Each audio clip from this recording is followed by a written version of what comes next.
हाथी और चींटी की कहानी। Elephant and ant story in Hindi.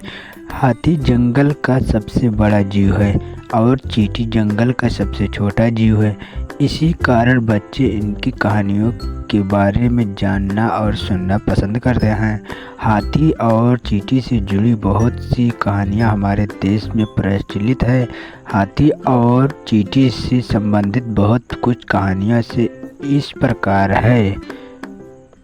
पाठ नंबर 1, हाथी और साहसी चींटी। हाथी और चींटी की कहानी।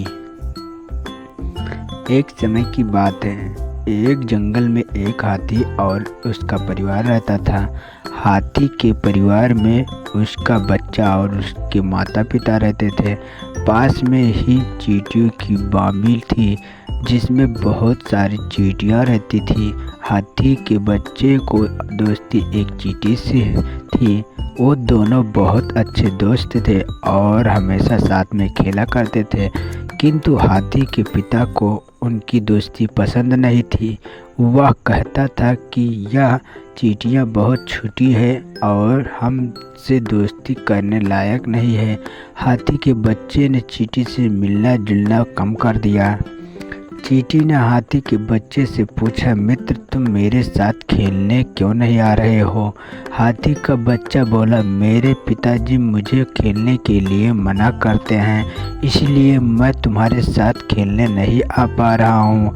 एक दिन हाथी का बच्चा और चींटी छुप कर खेल रहे थे, तभी कहीं से एक शेर आ गया। हाथी के बच्चे को देखकर शेर ने सोचा कि हाथी के बच्चे का शिकार कर लिया जाए। शेर को देखकर हाथी का बच्चा डर गया। हाथी के बच्चे को डरा हुआ देखकर चींटी बोली, मित्र तुम डरो नहीं, मैं शेर का सामना करूंगी। चींटी जैसे छोटे से जीव के मुंह से इस तरह के साहसी शब्दों को सुनकर हाथी के बच्चे में भी जोश आ गया और वह भी शेर का मुकाबला करने के लिए तैयार हो गया। जैसे ही शेर ने हाथी के बच्चे पर हमला किया, हाथी के बच्चे ने भी अपने बचाव में शेर पर हमला कर दिया। वही छोटी सी चींटी शेर के कान में घुस गई और उसे कान में काटने लगी। दो तरफा हमले से शेर घबरा गया और वहां से भाग गया। जैसे ही यह खबर हाथी के बच्चे के माता पिता को लगी, वह तुरंत ही वहां आ गए। उन्होंने हाथी के बच्चे से पूरी घटना की जानकारी ली। हाथी के बच्चे ने बताया कि किसी तरह चींटी के साहस को देखकर उसे भी जोश आ गया। चींटी और उसने मिलकर शेर को वहां से भगा दिया।